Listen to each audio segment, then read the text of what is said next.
तो दोस्तों फाइनली इतने महीने बाद रेज्ड बाय वुल्फ का सीजन 2 आ चुका है। वैसे सीजन 1 हमने द आर्क के टाइटल से दिया था और अब सीजन 2 को हम कम्प्लीटली एक्सप्लेन करने वाले हैं। अफसोस के साथ कहना पड़ रहा है कि कॉपीराइट क्लेम्स की वजह से फिलहाल आपको हमारे चैनल पर सीजन 1 नहीं मिलेगा और ये उन लोगों के लिए बिल्कुल अच्छा नहीं जिन्होंने अभी तक सीजन 1 की एक्सप्लेनेशन नहीं देखी, क्योंकि कहानी का असली मजा उसे देखने के बाद ही शुरू हुआ।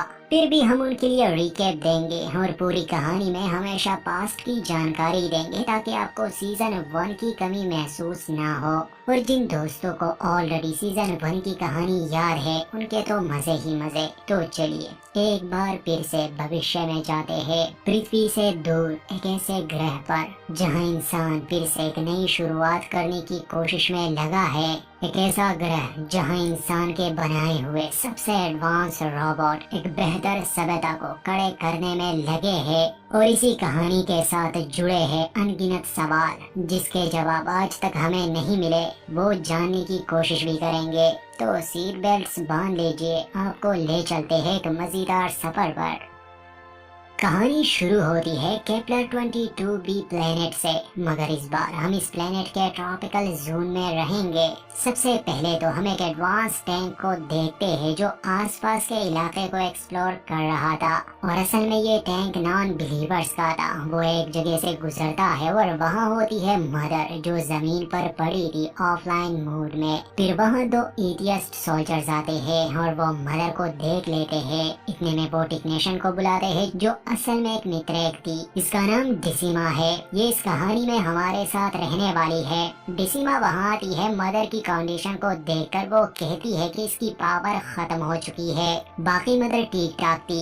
इतने में रिल नामी एक लड़की जो असल में डिसिमा नामी इस मित्रेक औरत की बेटी थी, वो इस क्रिएचर का स्किन देख लेती है। उसे देखकर डिसिमा यही कहती है कि ये किसी तरह का बायोटेक है, हो सकता है मित्रेक ये अर्थ से यहाँ पर लाए हो।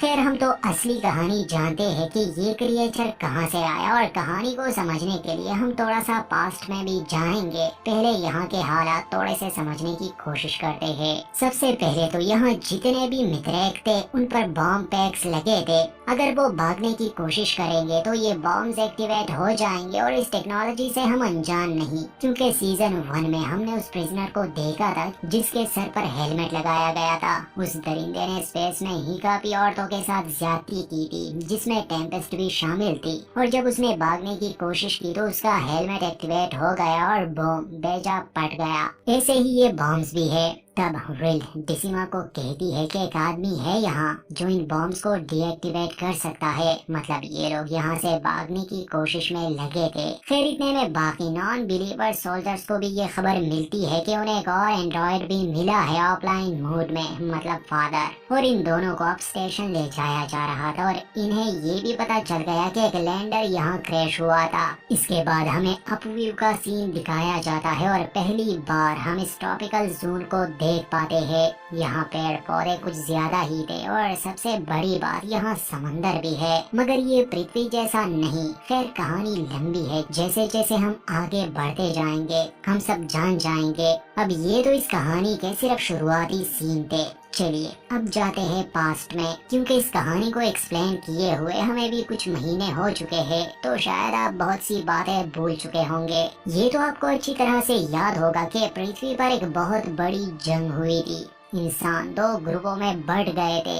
एक तरफ थे एथियस्ट जो किसी भी गॉड को नहीं मानते थे, उनका बिलीव सिर्फ साइंस पर था, और दूसरी तरफ थे मित्रेक जो सॉल को अपना गॉड मानते थे। उनका बिलीव एक भविष्यवाणी पर था जहां सॉल अपने बिलीवर्स को जन्नत जैसी दुनिया देगा। फिर इस जंग में इंसानों ने हाई टेक एंड्रॉइड्स का इस्तेमाल भी किया था, खासकर मित्रेक्स ने। नेक्रोमैंसर्स को इस जंग में इस्तेमाल किया गया था। आप में से जिन लोगों ने इस कहानी का प्रीवियस सीजन देखा है वो मदर और उसकी पावर से अच्छी तरह वाकिफ होंगे। जिन्होंने नहीं देखा तो असल में नेक्रोमैंसर एक पावरफुल एंड्रॉइड रोबोट है एआई जो बस एथियस्ट को मारने के लिए डिजाइन किया गया था। उसके शील्ड को तोड़ा नहीं जा सकता। उनके पास उड़ने की क्षमता होती है और एक ऐसा हथियार जिससे वो हर जिंदा चीज को लम्हों में ही फना कर सकते हैं। हर नेक्रोमेंसर के पास अपनी खास वेपनाइज आंखें होती है और जैसे ही वो उसे लगाते हैं नेक्रोमेंसर का डिफेंस मोड एकदम से एक्टिवेट हो जाता है। वो एक खास फ्रीक्वेंसी वाली आवाज को, जो कि आवाज कम और मौत ज्यादा होती है, उससे वो अपने दुश्मनों को खत्म करते हैं। खैर, प्रीवियस कहानी में हमने नेक्रोमेंसर यानी मदर का वो रूप भी देख लिया था। अब पृथ्वी पर तो न्यूक्लियर वॉर से सब खत्म हो गए। जो बाकी बचे एथियस्ट या मित्रेक थे, वो एक आखिरी उम्मीद लिए केपलर 22b की तरफ निकल गए। एथियस्ट का ये मकसद था कि पृथ्वी तो वैसे भी गई, अब वो केपलर 22b पर एक नए सिविलाइजेशन की शुरुआत करेंगे जहाँ कोई मित्रेक या रिलीजियस सोच वाला नहीं होगा। मगर दूसरी तरफ जो मित्रेक थे वो भी अपने लोगों को एक आर्क नामी शिप में लाए थे, क्योंकि सॉल का जो कॉन्सेप्ट है वो इसी प्लेनेट से शुरू हुआ और मित्रेक का यही मानना था कि ये प्लेनेट ही वो जगह है जहाँ सॉल उन्हें जन्नत जैसी दुनिया देगा। इस बीच हमने मार्कस और सू की कहानी भी देखी। असल में वो लोग एथियस्ट फ्रीडम फाइटर थे, मगर उन्हें समझ आ गई थी कि अब अर्थ तबाह होने वाली है, इसलिए उन्होंने रियल मार्कस और सू की आइडेंटिटी चुरा ली, उन्हें कत्ल कर दिया और द आर्क शिप पर आ गए। पॉल से उनका काफी अच्छा बॉन्ड बन गया। मगर हमने ये भी देखा कि जब मार्कस इस प्लेनेट पर आया उसे अजीब सी आवाजें सुनाई दे रही थी। फिर उसे पता चला कि शायद ये सॉल की आवाज है और प्रोफेसी के अकॉर्डिंग वही प्रॉफिट है, क्योंकि वो अनाथ है। वो एक एथियस्ट से ऐसा बिलीवर बन गया कि उसने काफी चीजें बदल दी, यहाँ तक कि आखिर में वही सबका कमांडर बन गया। पॉल की कहानी भी हमने देखी, जो शायद आपको याद हो, मगर इस सब के अलावा अर्थ पर एक और इंसान था जो असल में एथियस्ट था। उस इंसान की कहानी अर्थ के खत्म होने से पहले की थी। उसने सबसे खतरनाक नेक्रोमेंसर को मदर नामी एंड्रॉइड में बदल दिया, क्योंकि उसे पता था कि ये एथियस्ट और मित्रेक एक दूसरे के जान के दुश्मन है, तो अगर ये लड़ेंगे तो कम से कम एक आखिरी उम्मीद होगी इंसानों के पास। उसने मदर और फादर नामी एंड्रॉइड्स की ऐसी जबरदस्त प्रोग्रामिंग की कि वो इंसानों को वहाँ पाल सके। उसने दोनों को एक लैंडर में बिठाया, उनके साथ इंसानी एम्ब्रियोस को भी रखा और उन्हें एक मिशन दिया कि वो उस प्लेनेट पर इंसानों की एक नई सिविलाइजेशन खड़ी करेंगे जो हिंसा से पाक हो, एक अच्छी सोच वाली कॉलोनी। खैर, केपलर 22b पर मदर और फादर का आना हमें याद है। सबसे पहले वो लोग ट्रॉपिकल जोन में नहीं आए थे, वो जगह जाने के लिए बहुत ही खतरनाक थी, सही से खाना नहीं था, वहाँ वो गहरे होल्स थे, फिर रेडिएशन की वजह से बच्चों का मरना और आखिर में सिर्फ कैंपियन का जिंदा रहना। जितने भी मुश्किलात का सामना मदर और फादर ने किया वो हमने सीजन 1 में कवर कर लिया था।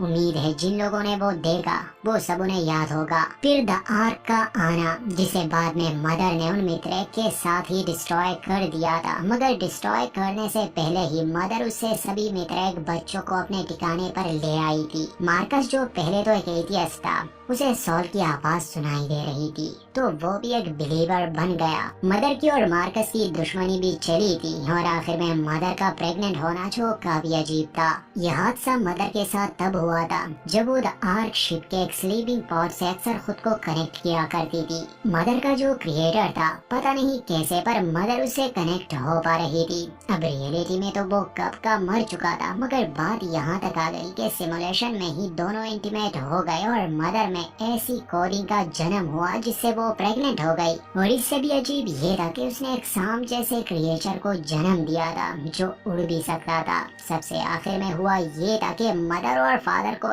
एहसास हुआ कि ये क्रिएचर खतरनाक है। बच्चों को उन्होंने सू के हवाले कर दिया ताकि वो ट्रॉपिकल जोन की तरफ माइग्रेट करे और खुद दोनों लैंडर में उस क्रिएचर को ले गए सबसे गहरे होल में ताकि वो इसे डिस्ट्रॉय करे। मगर एंडिंग कुछ यूं हुई थी कि मदर और फादर उस होल से होते हुए प्लेनेट के दूसरे साइड पर निकल गए थे। लैंडर क्रैश हो गया। मदर और फादर डिस्ट्रॉय तो नहीं हुए, वो ऑफलाइन हो गए थे। मगर सबसे आखिरी सीन में हमने देखा था कि वो क्रिएचर, जिसे इस कहानी में हम सरपंच कहेंगे, एक तो उसका साइज काफी बढ़ गया था और दूसरा उसे खरोच तक नहीं आई थी और वो वहाँ उस डिस्ट्रॉय लैंडर से उड़ गया था। सीजन 1 काफी कंफ्यूजिंग था, बहुत से सवाल थे जिसका जवाब हमें जानना था, मगर वो जवाब हमें उसमें नहीं मिले। कहानी बहुत ही इंटरेस्टिंग है और अब सीजन 2 का आना इस कहानी को और भी मजेदार बना देगा। हम पूरी कोशिश करेंगे इसे अच्छे से क्लियरली एक्सप्लेन करने की, उन सभी सवालों के जवाब देने की भी कोशिश करेंगे जो सीजन 1 में हमें क्लियरली नहीं मिले।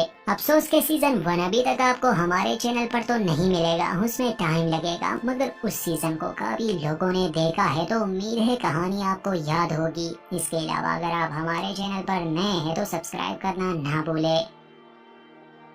तो आपको याद होगा कि प्रीवियस कहानी की एंड में हमने देखा था कि एथियस्ट का एक शिप इस प्लेनेट पर लैंड करने वाला था। अब ये कहानी कुछ महीने बाद की है। एथियस्ट का वो शिप अब ट्रॉपिकल जोन में लैंड कर चुका है, मतलब अभी हम जहाँ है, याद रहे यहाँ इस प्लेनेट पर अब 300 से 400 के बीच इंसान है, जिसमें से बस कुछ ही मित्रेक है, बाकी सभी एथियस्ट है। और जो मित्रेक है वो एथियस्ट ने प्रिजनर बनाए हैं। खैर पृथ्वी तो अब रही नहीं, इंसान भी इतने कम है तो ये लोग कोशिश करते हैं कि लड़ाई झगड़ा ना हो, ये एक दूसरे को ना मारे, मगर जैसे कि एथियस्ट साइंस पर बिलीव करने वाले लोग हैं तो यहाँ इनका कोई लीडर नहीं है, सभी बराबर है। एथियस्ट ने पृथ्वी पर एक एआई बनाया था जो कभी भी गलत फैसला नहीं लेता, ना ही उसे करप्ट किया जा सकता था, उसे द ट्रस्ट कहते हैं। एथियस्ट का ये मानना था कि अगर वो इस जंग को जीत गए, मतलब वो जंग जो वो मित्रेक के अगेंस्ट लड़ रहे थे, तो इसके बाद वो ट्रस्ट को ही अपना एक तरह से लीडर बनाएंगे, वही इंसानियत को लीड करेगा,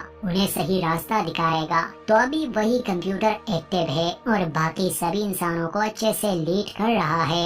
यहाँ पर उसने इंसानों की एक कॉलोनी बनाई है जिसे कलेक्टिव कहते हैं। ट्रस्ट ने हर इंसान के लिए अलग अलग काम चुना है, उसी हिसाब से सब होता है, कोई किसी को नुकसान नहीं पहुँचाता, किसी के साथ भी ज्यादती नहीं होती, जो जैसा करता है वैसे ही उसे रिस्पॉन्स मिलता है ट्रस्ट की तरफ से। मतलब कि ट्रस्ट यहाँ सबकी भलाई के लिए है और वो इंसान तो है नहीं जो लालच का भूखा हो, तो वो हमेशा सही फैसले लेता है, जज्बाती हो के नहीं, क्योंकि उसका एल्गोरिथम ही ऐसा बनाया गया है। अब ट्रस्ट ने अपने लिए कमांडर को चुना है जिसका नाम क्लेवर है। ट्रस्ट उसे ऑर्डर देता है और क्लेवर बाकी सबको, मगर यहाँ ऐसा सिस्टम बिल्कुल नहीं जो आमतौर पर हमें दिखाया जाता है, सभी बराबर है। अब हम देखते हैं कि मदर और फादर को ट्रस्ट के ऑर्डर पर लैब में लाया जाता है और जो टेक्नीशियंस थे वो उन्हें रिपेयर करने की परमिशन मांगते हैं ट्रस्ट से और ट्रस्ट ये अलाउ करता है। और जैसे ही वो मदर के पेट को काटने वाले थे, मदर एकदम से एक्टिव स्टेट में आ जा रही है, साथ ही डिफेंस मोड में भी। वो क्लेवर के गले पर हथियार रखती है, मगर जल्दी मदर से ट्रस्ट का कांटेक्ट होता है और वो उसे शांत करता है कि लामिया सब ठीक है, क्लेवर तुम्हें मेरे पास ले आएगा, उसे नुकसान मत पहुंचाना, तुम कलेक्टिव में हो।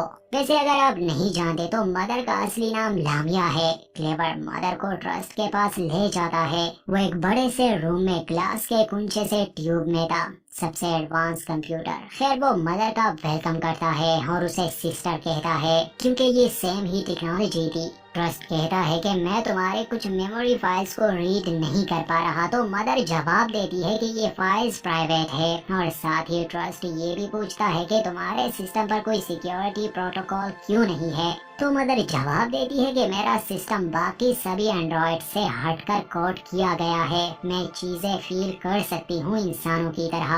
और मदर ट्रस्ट के बारे में भी सब जानती थी। मदर ट्रस्ट से पूछती है कि हमारा जो लैंडर क्रैश हुआ था उसमें एक क्रिएचर भी था, क्या वो जिंदा बच गया है या वो भी मर गया, क्योंकि मुझे लगता है वो खतरनाक है हम सब के लिए। ट्रस्ट ये जवाब देता है कि लैंडर पूरी तरह से डिस्ट्रॉय हो चुका है, उसमें जो भी था वो भी डिस्ट्रॉय हो गया होगा।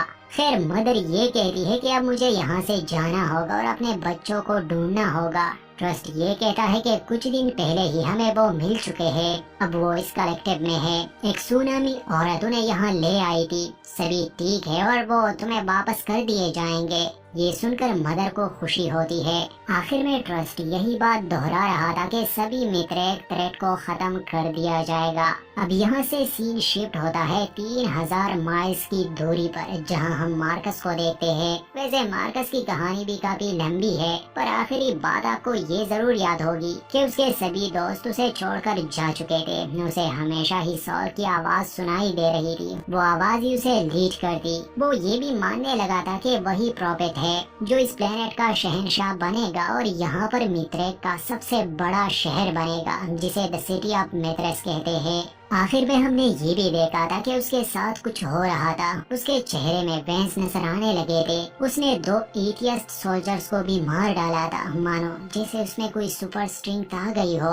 वैसे देखा जाए तो सबसे ज्यादा दर्द और तकलीफ मार्कस को ही इस प्लेनेट पर मिली थी। फिर भी वो खुश है क्योंकि मार्कस सच्चे दिल से सॉल पर यकीन रखता है। यही वजह है कि उसके बहुत से साथी मर गए, मगर मार्कस अभी तक जिंदा है। उसने सू और पॉल को खो दिया है और अब वो अकेला है। इस तबाही में मार्कस ने हार नहीं मानी। वो एथियस्ट के कैलेंडर को गिरा देता है। वो उसी में ट्रॉपिकल जोन की तरफ जाने लगा क्योंकि मार्कस का मकसद यही है कि वो सभी इंसानों को मित्रेक में कन्वर्ट करेगा ताकि सॉल उससे खुश हो। वो एक चर्च बनाएगा और इंसान सॉल की पूजा करेंगे, मगर हम जानते हैं कि वहाँ एंड्रॉइड्स के देख रेख में सब ऐसा नहीं है। खैर कुछ समय बाद उसी लैंडर को लेके मार्कस ट्रॉपिकल जोन में पहुँच जाता है, मगर यहाँ कॉलोनी को सुरक्षित रखने के लिए ट्रस्ट ने एक बेहतरीन डिफेंस सिस्टम बनाया था। जैसे ही मार्कस एंटर करता है, ट्रस्ट का डिफेंस मोड एक्टिवेट हो जाता है। अब मार्कस तो सभी को उड़ाने वाला था, मगर ट्रस्ट लैंडर को हैक करके उसे दूर समंदर में फेंक देता है। अंदर मार्कस को बिल्कुल भी डर नहीं लग रहा था। वो बार बार सॉल से प्रे कर रहा था। उसे पता था कि सॉल उसे हर जगह बचाएगा। जब मार्कस लैंडर के साथ समंदर में गिरता है तो यहाँ हम ऑडियंस को पता चलता है कि असल में ये समंदर पानी का नहीं है, ये तो एसिड का समंदर है जो हर चीज को पिघला देती है। वो लैंडर अब पिघलने लगा था। खैर मार्कस को समझ आ गई थी, इसलिए वो एक खास डिवाइस लेके लैंडर से निकलने में कामयाब हो जाता है। वैसे बचना तो नामुमकिन था, मगर मार्कस को सॉल पर इतना फेथ था कि वो मौत को छू कर भी वापस आ सकता है। लैंडर से जिंदा और सही सलामत निकलने के बाद वो भागने लगा। उसे पता था कि ट्रस्ट यहाँ लोग भेजेगा और इन्वेस्टिगेट करेगा। भागते भागते मार्कस एक गुफा में पहुँच जाता है और रास्ते में उसे एक रेलिक भी मिलता है जिसे वो उठा लेता है। असल में ये मेटल कार्ड्स मित्रेक लोगों के थे। इस पर भविष्यवाणी होती थी कि कैसे एक प्रॉफिट आएगा और मित्रेस सिटी का निर्माण होगा। यहाँ एक ट्री का भी जिक्र है जो हमें इस सीजन के हर एपिसोड के इंट्रो में दिखाया जाता है। खैर इस ट्री की हकीकत भी सामने आएगी। वैसे इन मेटल के कार्ड्स की बात करें तो सीजन 1 में ये मदर को भी मिले थे और स्कैन करने पर उसे बड़े ही अजीब से विजन्स आए थे। अब मार्कस को जो गुफा मिली ये समंदर के पास ही थी और ये सेफ इसलिए थी क्योंकि जब भी समंदर का लेवल बढ़ता है ये एसिडिक पानी अंदर तक आता है तो कोई भी ना तो फिर गुफा में आ सकता है और ना ही यहाँ से जा सकता है। इसी गुफा में एक और रास्ता था जो ऊपर की तरफ था। मार्कस उसमें चला जाता है और ये देखकर उसे और भी ज्यादा सुकून मिलता है, खुशी होती है क्योंकि ये जगह जिसने भी बनाई थी वो भी एक बिलीवर था, क्योंकि सामने के पत्थर पर सॉल का सिंबल था यानी लाइट का। इसका मतलब ये कोई चर्च है। मार्कस उस दीवार के सामने ही बैठ जाता है और सॉल की प्रे करने लगता है। वैसे आप में से जो लोग सॉल के कॉन्सेप्ट से अनजान हैं, असल में दुनिया के आधे इंसानों का मानना था कि वही उनका क्रिएटर है। वो एक लाइट है, सबसे पावरफुल, और अगर इंसान उसकी पूजा करे तो वो उन्हें एक बेहतर जिंदगी देगा। इंसानों में ये सब तब शुरू हुआ था जब स्पेस से एक सिग्नल मिला था सॉल का। अब बात करें केपलर 22b की तो असल में सॉल से रिलेटेड कुछ आर्टिफैक्ट्स इन्हें इस प्लेनेट पर मिले थे और ये मिथ्रेक रिलीजन वाले जो लोग हैं इनका बिलीव यही है कि यही वो प्लेनेट है जहां वो सॉल को देख पाएंगे और वो इन्हें जन्नत जैसी दुनिया देगा। सीजन 1 से लेकर अब तक सॉल हम सभी के लिए एक पहेली है क्योंकि हमेशा कहानी में ऐसे ही हादसे हुए हैं, ऐसी बातें जिससे कभी लगता है कि सॉल का कॉन्सेप्ट रियल है तो कभी लगता है कि ये झूठ है। मगर ये समझ नहीं आती कि वो इवल है या गुड या उसका एग्जिस्टेंस है भी या नहीं। खैर ये तो जैसे जैसे आगे कहानी बढ़ती जाएगी हमें समझ आएगा। अब सीन शिफ्ट होता है कॉलोनी पर यानी कलेक्टिव पर। मदर अब ठीक हो गई थी। ट्रस्ट ने उसे सारी इन्फॉर्मेशन दी थी और ये भी बताया था कि उसके बच्चे सेफ है। वो कलेक्टिव में थे। और अपना काम कर रहे थे। अब मदर ने उन्हें वापस लेने की मांग की तो ट्रस्ट ने ये अप्रूव कर दिया, क्योंकि देखा जाए तो ट्रस्ट एक एआई है, जैसे फादर और मदर है, सभी को एक मकसद के लिए बनाया गया है, तो ये एक दूसरे के अगेंस्ट नहीं हो सकते। एक बात और जहन में रखे, अब इस कलेक्टिव या कह सकते हैं कि कॉलोनी में 300 से लेकर 400 के करीब इंसान है, और ये वही इंसान है जो अब इस यूनिवर्स में बचे हैं, क्योंकि पृथ्वी तो गई। इन 300-400 लोगों में मेजोरिटी तो नॉन बिलीवर्स की है, मतलब के सॉल को ना मानने वाले और एंड्रॉइड्स को फॉलो करने वाले, मगर बहुत कम ऐसे भी लोग हैं जो दिल ही दिल में अभी भी बिलीवर्स है और उन्हें उम्मीद है कि शायद सॉल उन्हें अपने शरण में ले ले। मदर जब बाहर आती है सबसे पहले तो वो फादर को देखती है। फादर भी ठीक ठाक ही थे और हम भी फादर को काफी महीने बाद देख रहे हैं। खैर ये एंड्रॉइड्स तो एक दूसरे के लिए ही बने हैं। जैसे इन्होंने इस प्लेनेट पर मुश्किल वक्त गुजारा और कम से कम कैंपियन को तो जिंदा रख पाए। यहाँ मदर फादर को खुशी से यही कहती है कि the mission isn't lost father. इसका मतलब ये कि इन दोनों को इस प्लेनेट पर इसीलिए भेजा गया था कि ये इंसानों की एक ऐसी सिविलाइजेशन को खड़ी करे जो नॉन बिलीवर्स और साइंस को फॉलो करे। और कॉलोनी को देखकर यही लगता है कि अब ये आसान है। अगर कैंपियन या बाकी बच्चों के साथ इन्हें कई सदियां लगने वाली थी तो वो सब अब कुछ सालों में मुमकिन था। ये दोनों बातें ही कर रहे थे कि तभी वहाँ कैंपियन आ जाता है। वो मदर और फादर को देखकर बहुत खुश होता है। मदर उसे गले से लगाती है और मदर की प्रोग्रामिंग तो हम जानते हैं कि उसकी कोडिंग एक रियल मदर की तरह है। वो भी खुशी फील करती है। वैसे कैंपियन अब थोड़ा बड़ा हो चुका है और उसकी आवाज भी भारी हो गई है। ये बात मदर भी नोटिस करती है। इसके कुछ टाइम बाद ही सू और बाकी बच्चे वहाँ आते हैं। मदर सू को थैंक्स कहती है और सभी बच्चों से वापस यूनाइट होके बहुत खुश होती है। इन बच्चों में कुछ कैरेक्टर्स तो काफी अहम थे। सीजन 1 में भी उनका काफी अहम रोल था और इस बार भी वो यहीं पर है। सबसे पहले तो पॉल यानी सू और मार्कस का बेटा। एक तो इस लड़के को सॉल की आवाज सुनाई देती है, दूसरा ये अनाथ भी है और भविष्यवाणी के हिसाब से सॉल का प्रॉफिट एक अनाथ ही होगा। और इसे कुछ ऐसी बातें पता चली जो किसी ने भी इसे नहीं बताई थी। जैसे पॉल को ये पता चला कि पृथ्वी पर उसके पेरेंट्स का कत्ल कर दिया गया था और ये दोनों यानी मार्कस और सू के रियल पेरेंट्स नहीं है। पॉल सू से नफरत करता था क्योंकि वो नॉन बिलीवर थी और वो सॉल को नहीं मानती थी। और जब भी पॉल ने ये समझाने की कोशिश की कि उसे सॉल की आवाज सुनाई देती है तो सू ने हमेशा ही उसे झूठा कहा। मगर दूसरी तरफ वो मार्कस को पसंद करता था क्योंकि मार्कस अब एक बिलीवर बन चुका था। दोस्तों ये कहानी कंटिन्यू है। किसी रीजन की वजह से हम वीडियो को लेंथी नहीं बना सकते, इसलिए नेक्स्ट वीडियो में आगे की कहानी आपको मिल जाएगी। हम जल्द से जल्द उसे पब्लिश करने वाले हैं, तो जुड़े रहिए।